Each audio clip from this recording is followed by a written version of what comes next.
Hey, what's going on guys, it is Lasty here and welcome to a new My Favourite ...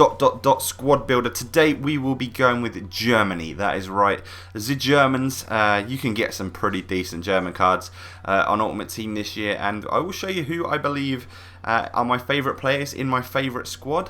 So first off, if you guys are looking to buy some coins, then be sure to check out UC Coin Traders. As always guys, links are going to be down below in the description for you. Right, should we get kicking off then? 4-3-1-2 is the formation I've gone with. Not necessarily my favourite formation in the game, but the formation where I can fit the most German players in here, which I really like. There's not a lot of great options out wide on either wing, so I've gone with a central card, so there's no wingers or anything like that. And in goal today, we are going to have this guy, Manuel Neuer. In my opinion, no need for you guys to get any of his sort of inform cards or anything like that. I believe this one's good enough. He has got 90 diving, 89 reflexes, 91 kicking, and some just great stats across the board.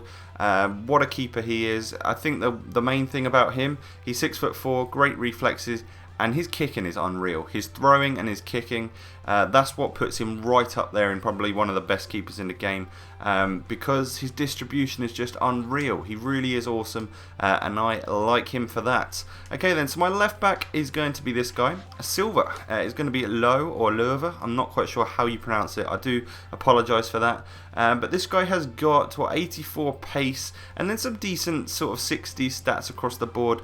He's actually pretty good. I like him. He gets forward a little bit as well, helps out. Because we're in this 4-3-1-2, you'll notice that there's obviously not a lot of action going on over on that sort of up the wings. So the left back and the right back do help with that, but also get back and help to defend. Okay, so the right back of this team is going to be the other end of the scale, nice and expensive, nice and blue, very high rated, and that is Philipp Lahm. 92 rated, which is crazy, and look at his stats, man. 87 pace, 89 defending, 89 passing on a right back. That is redonkulous. And he is 288,000 coins, and a really enjoyable card. I did something really stupid when I was building this team, and I was like, oh, do you know what, I can't be bothered to pay that much for Lahm, so I'm going to get Piszczek because I really like him. And then I had a bit of a dirt moment where I went and bought Piszczek and realised he's actually from Poland. So he would fit in my favourite Bundesliga squad, but definitely not in a German squad. So big dirt there for Lasty. But maybe I'll keep this Piszczek and use him in my favourite Bundesliga squad coming up in the next week or two. Because I think Piszczek is better than Lahm on this game. But in terms of being German, yeah, Lahm wins that battle. Right then, so my two centre backs for this team are going to be these two. We've gone for one silver and one blue. The silver guy is Kirchhoff, or Jan Kirchhoff is how I would pronounce it, and he's got 72 pace, he's got 74 defending, 74 heading, he's also 6'5", so he's a big unit, and he does wonders for 2.5k, really keeps up with the likes of Jerome Boateng, who 81 pace, 87 defending, 88 heading is just crazy. 200k for him, and he's 6'4" with great pace, is just ridiculous. He really is one of the best centre backs on the game. Obviously Bundesliga wise, you can get some ridiculous centre backs. Him, Felipe Santana, stuff like that just works so well on this game. Right then, three central midfielders. This is where Germany comes really into play. Now it's not going to tell me that there are absolutely none for me to choose. Come on.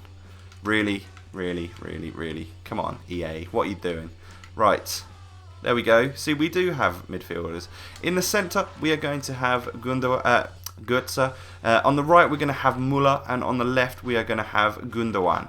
So we have got one blue and two man of the match orange cards, which just make it look nice and neat. So let's talk about Müller first. He is 86 rated. This is his man of the match card, and he probably did the least out of all three of these cards for me. He does help to get back as well, which is good. But I like having some good pace in your central midfielders that are wide, so the left and right centre mid. It's good for them to have a bit of pace and stuff, to almost play like a winger if they do push out a little bit. But look at Müller, he's great across the board, good pace, good shooting, good passing and dribbling, a nice player to use. Gundogan is probably one of the most interesting cards on the game because we've had so many great informs and team of the seasons and stuff for for Germans and Bundesliga players, and Gundogan is one of the best players on the game, and he never had one. So when this came out, he's very expensive, he's very rare, 420,000 coins for him, and I really like him. He doesn't score at all really, but he sets up a lot of goals, fantastic passing, dribbling and pace on there, and also got them skill moves as well. And then we have Mario Gotze here with 89 pace, 85 shooting, 90 passing and 94 dribbling. That right there is ridiculous. Really great stats on him. He doesn't quite perform too brilliantly on Ultimate Team. Like, I don't know, maybe it would be quite sensible to have Gotze out here and then replace Muller with Schweinsteiger. But I think maybe, I don't know, I went with these three. I think they're they're my favourites, I think, so this is what I've gone with. But Bastion is also a good card to have on the game. Right then, centre forward, we are going to go with Lukas Podolski. Please excuse that third in form Gareth Bale. We need a German player, and it's going to be the regular Lukas Podolski. I mean, what more do you need when a regular card's got 87 pace and 87 shooting? That is exactly what you want, and he's a goal scorer. He also sets goals up as well, and does that centre forward role very, very well. I like him a lot. And then up front, we're going to just put German in here so we don't get berated with absolutely loads of players. We're going to have these two, Marco Reus and Pino Malapa. So you have big and tall, and then strong, and then small and rapid and skillful. And that too, as a combo, works so well.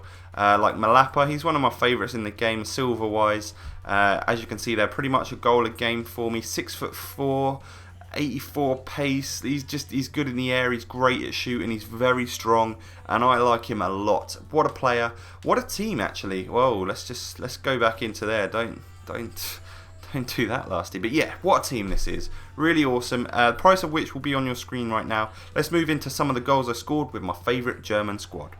Right then, guys, it is that time, goal time we like to call it, and first couple of goals are not the best in the world. First off, a penalty there from Podolski, just stuttering on that keeper, making him dive the wrong way. But this is what he's all about, taking long shots from the edge of the box. But would you look at the aids and luck we get here. The goalkeeper has it in his hands, it ends up falling out, we play it back and he just taps it home. That right there is the definition of FIFA aids. But he makes lovely good runs through, good ball from Gundogan, brings the keeper out, and I'm just going to finesse that one past it. He's got 87 shooting, and his finesse shots are pretty good. Obviously, anything's going to go in from that distance if the keepers are coming out. But a nice dummy there, and he's through on goal, and again, keeper's coming out. Look at that. That was quite nice. I like the angle that he took that at, and it was quite difficult to get it past the keeper in that situation. Good ball through there from Podolski. We're now on to Reus's goals. It was really my front three that were scoring all the goals for this team. No doubt about it. The midfielders were good at supplying, but not so much at scoring the goals, unfortunately. But we're just playing the ball around the edge of the box here. Gotze does end up having a nice shot. Saved, parried by the keeper, and Reus is there to tap that one home. He does that very well. He is always that, running off the last man on the last shoulder. And absolutely just gunning it home. Malapa having a bit of work there, getting past the keeper. Couldn't quite net it, but once it comes back out, Reus will just finish that one off. Some lovely pass and move here, and that's probably the nicest goal I scored with Reus. I probably should have left a few of the clips beforehand in, because I did some really nice tic-a-taca type passing. But if you're going to mess around with the ball with your keeper, Malapa is going to hunt you down, and you don't want 6'4", a big black man chasing you. That is for damn sure. Malapa there, even on his left foot, a decent shot, not too bad, good finish. The next two goals are also decent finishes from the guy. I like him a lot. He's a good player. He outshone Reus a little bit for this team for me, which is saying something. It really is. And then the final goal for this team is going to be a nice one. A nice sort of long shot there off the post. A good goal. Nice finish. We'll show you that one again. But if you have enjoyed, guys, I would really appreciate it if you smash that like button. Let's try and hit 1500. We've been doing that a lot recently, which is just great. It really motivates me to make more. And I'll thank you for watching. And I'll catch you next time. Peace.